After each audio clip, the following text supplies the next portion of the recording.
আসসালামু আলাইকুম, সবাই কেমন আছেন? দেখতেই পাচ্ছেন কোথায় আসছি, অনেকে হয়তো চিনেন, অনেকে চিনেন না।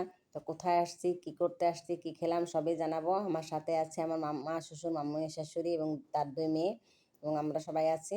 তা আমি যে ওখানে যাওয়ার আগে রাতের পদ্মা সেতুটা কীরকম লাগতেছে আপনাদের একটু দেখাচ্ছি। দেখেন অনেক সুন্দর লাগছে রাতের পদ্মা সেতু। যারা গেছেন তারা হয়তো দেখছেন, খুবই ভালো লাগে। তো আমরা পদ্মা সেতুর উপর থেকে যাচ্ছি মাওয়া ঘাটে। মাওয়া ঘাটে ইলিশ খেতে। তা ইলিশ মাছ খেতে সবারই পছন্দ। তা মাওয়া ঘাটে গিয়ে আগে কখনো খাওয়া হয়নি, তা আজকে যাব। তা এই যে আমরা চলে আসছি, এসেই ইলিশ মাছ পছন্দ করা হচ্ছে। এখান থেকে অনেক বড় বড় ইলিশ। তো সব দেখতেছে সবাই, দাম টাম করতেছে। এই যে কার্টুন ভরা, এখানে সব ধরনের মাছ আছে, রূপচাঁদা টাদা, চিংড়ি মাছ, যে যা খায়। তা আমরা ইলিশ খাবো, এর জন্য আর অন্য কিছু দেখলাম না।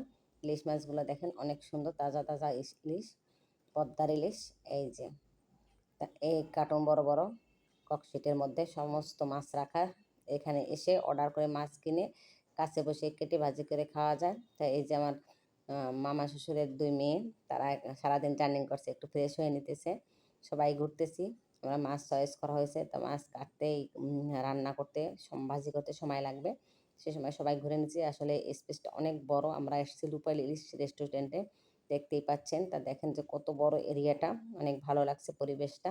তো সবাই যার যার মতো ঘুরতেছে, কারণ মাছ কাটবে করবে। এখানে বাইরে এসে দেখেন বারান্দা একটা বড় দোলনা আছে, পাশে ইজি চেয়ার অনেক কিছুই আছে। ওদিকে আর গেলাম না, কারণ আমি এখন মাছ কাটা দেখব। তা মাছ এক ভাই নিয়ে মাছ পরিষ্কার করতেছে, মাছ কাটবে। সেখানে সবাই দাঁড়িয়ে দেখতেছিলাম, মাছের আঁশ ফেলে আসছে, তারপর কাটবে। তো সবাই দেখতেছিলাম, যার যার মতো সে ঘুরতেছিল, কারণ মাছ কেটে ভাজি করতে সময় লাগবে। আদনান এখানে দোলনায় তার একটু দোল খাচ্ছে, আর ক্যামেরা ধরলাম পর একটু লজ্জা পেলো। এই যে মাছ কাটা হয়ে গেছে, সাথে বেগুন ভাজি হবে, বেগুন ভাজি কাটতেছে।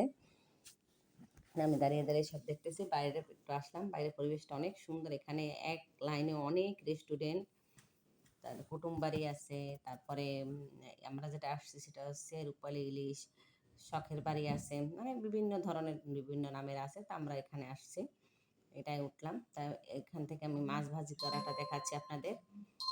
বেগুন ভাজি করবে পরে, মাছটার ভিতরে অনেক তেল দিয়ে দিয়েছে, তাই মাছটা দেখা যাচ্ছে না। এখান থেকে আমি এবার জানালা থেকে বাইরে একটা ঝর্ণা আছে, সেটা দেখতেছি। কাছে থেকে দেখাই দিলাম যেখানে মাছটা, ওই যে সম্পূর্ণ মাছটা ভাজি করে নিচ্ছে। এখানে লেজ ভর্তা করে ফেললো। এই যে হয়ে গেছে আমাদের সব কিছুই। স্যালাড করলো একটা। এই যে ইলিশ মাছ ভাজি করে নিয়ে আসলো, সাথে বেগুন ভাজি, মরিচ ভাজি, ইলিশ মাছের লেজটা ভর্তা করা, ওই যে দেখতেই পাচ্ছেন। ডাল সুন্দর করে রান্না করা, সব কিছু নিয়ে আসছে, অনেক মজার মজার খাবার।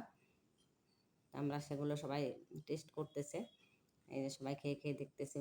এইখানে আছে অনেক ভর্তা, যেমন বাদাম ভর্তা, কালো জিরে ভর্তা, শুটকি ভর্তা, টাকি মাছের ভর্তা, বিভিন্ন ধরনের ভর্তা নিয়ে আসছে। তবে সবাই আবার পরিবেশনের জন্য করতেছে এবং সবাই খেয়ে নেবে এখন। আমরা খাওয়া দাওয়া করতেছি সবাই একত্রে বসে। আসলে খাবারগুলো অনেক মজার ছিল, সরি, অনেক মজার ছিল। তো সবাই খাওয়া দাওয়া প্রায় শেষ, খাওয়া দাওয়া হয়ে গেছে, আমি বের হয়ে আসলাম। সবাই খাওয়া শেষে একটু হাত মুখ ধুয়ে ফ্রেশ হয়ে সবাই যার যার মতো করে ঘুরে আবার দেখতেছে। এই যে আবার আপনাদের দেখাই দিচ্ছি। আমরা এখানে একটু বাইরে কিছু সময় একটু ঘোরাঘুরি করব, তারপর আমরা বাসার দিকে যাব। তা আদনান শুধু ঘুরে ঘুরে কিন্তু দোলনাটার কাছেই যাচ্ছে। এই যে তার দোলনা অনেক প্রিয়। তা আমরা বাইরে একটু সময় করব, ঘোরাঘুরি করব, তারপর বাসার দিকে ফিরবো। যাই হোক, অনেক ভালো লাগছে।